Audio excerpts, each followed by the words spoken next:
Pada sejarahnya, Al-Quran tidak diturunkan dalam satu macam bacaan saja, namun Al-Quran diturunkan dengan variasi macam bacaan. Ini semua ditujukan karena memang Rasulullah menginginkan kemurahan dari Allah Subhanahu wa taala untuk umatnya yang kesulitan dalam membaca Al-Quran. Sebagaimana dalam perihal sholat ketika Isra Mi'raj, Rasulullah meminta keringanan dalam jumlah rakaat bilangan sholat, hingga akhirnya bisa kita laksanakan sholat 17 rakaat ini. Sama halnya dalam bacaan Al-Quran.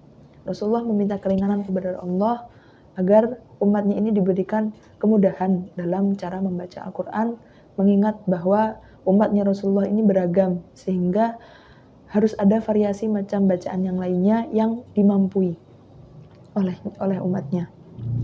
Harus ada variasi macam bacaan yang dimampui oleh umatnya. Yang sampai saat ini kita kenal dengan qiraah sab'ah. Rasulullah bersabda bahwa Al-Quran diturunkan dengan 7 huruf.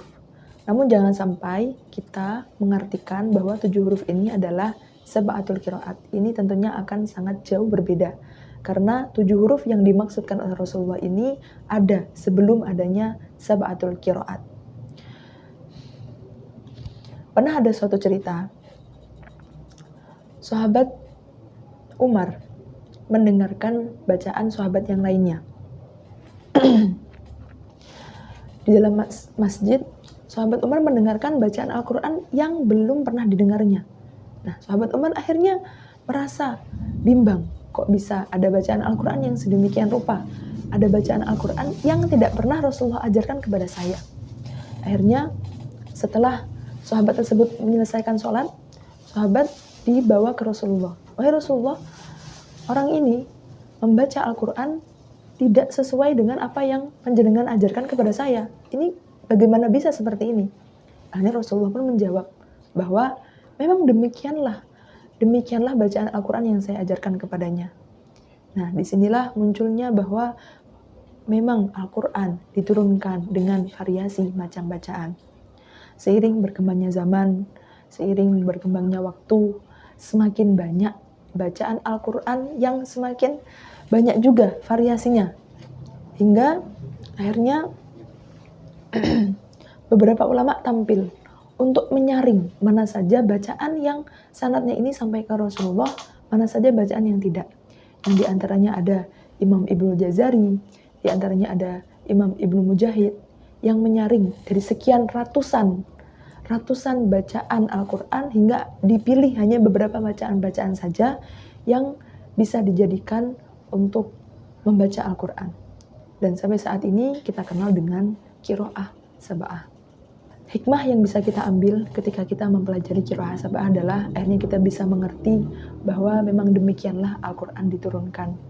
Akhirnya kita bisa mengerti bahwa begitu luasnya ilmu qiraat yang alangkah baiknya apabila kita mempelajari qiraah sab'ah ini. Saya sendiri pun dalam mempelajari qiraah sab'ah ini dimotivasi oleh orang tua saya. Waktu itu ayah saya memang memerintahkan saya untuk mempelajari qiraah sab'ah yang kebetulan diajarkan langsung oleh guru saya, yakni adalah Romo Yai Maftuh Bastul Birri. Hikmah yang bisa saya ambil adalah alhamdulillah akhirnya kita bisa memperluas ilmu Al-Quran sehingga kita tahu bahwa memang Al-Quran itu cara bacanya seperti ini. Dan kita patut bersyukur bahwa di Indonesia qiraah sab'ahnya ini tidak dengan dihafalkan, namun dengan dibinadari atau dengan melihat. Namun itu kembali ke pondok masing-masing, ada yang caranya itu dengan membaca, ada yang caranya dengan menghafal. Namun rata-rata karena begitu sedikitnya minat orang Indonesia dalam qiraah sab'ah, sehingga minimal kita bisa mempelajari qiraah sab'ah ini meskipun hanya binador, meskipun hanya dengan melihat. Kalau di luar sana, di luar negeri, membaca qiraah sab'ah, qiraah asyroh, ini adalah dengan hafalan. Nah, ini kan akan sangat menyulitkan kita. Maka kita harus bersyukur bahwa di Indonesia ini qiraah sab'ah bisa dengan dibinadori atau dengan melihat. Sehingga kita bisa memperluas ilmu qiraah kita, bahwa ternyata memang beginilah Rasulullah mengajarkan bacaan Al-Quran.